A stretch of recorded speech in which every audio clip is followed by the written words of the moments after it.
السلام عليكم ورحمة الله وبركاته. اليوم في منطقة جديدة، منطقة متميزة في قلب اسطنبول، في مشروع جديد، واحد من المشاريع الاستثمارية المتميزة جدا، لقربه من البحر، لقربه من المنطقة التاريخية الأول في اسطنبول. مشروعنا اللي هو مشروع باب اسطنبول، واحد من المشاريع المتميزة جاي على طريقة البوتيك. هذا المشروع مساحته الإجمالية هي 14,000 متر مربع، يتكون من 3 أبنية أو 3 بلوكات. عندنا في كل بلوك 3 طوابق، زائد العدد الإجمالي من الشقق اللي هو 153 شقة زائد 51 محل. مشروعنا يتميز بقربه من الكثير من الأماكن الاستراتيجية في اسطنبول. عندنا تقريبا 7 دقائق أو 15 دقيقة مشي على الأقدام إلى البحر، 7 دقائق على جامعة بيروني يونيفرسيتي، زائد أن المشروع بمحاذاته مباشرة واحد من المجمعات الرياضية الخاصة بالباسكت بول، زائد أنه قريب من خدمات البلدية والحديقة.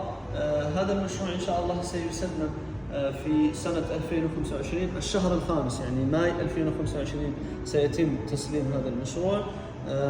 الشيء المميز أنه الحفريات بدأت الآن، الإنشاءات بدأت، والوتيرة ستكون إن شاء الله تعالى وتيرة يعني متسارعة.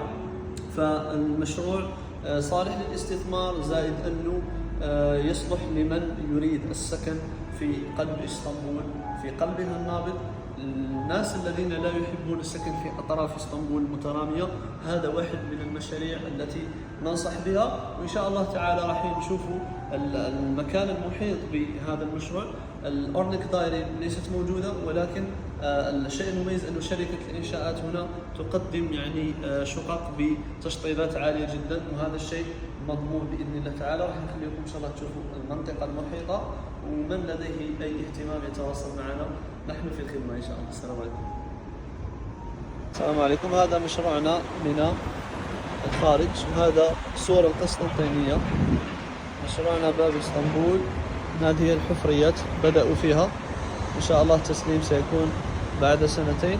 عندنا البحر من هنا تقريبا ربع ساعة مشي على الأقدام كما ذكرنا لكم في الشرح.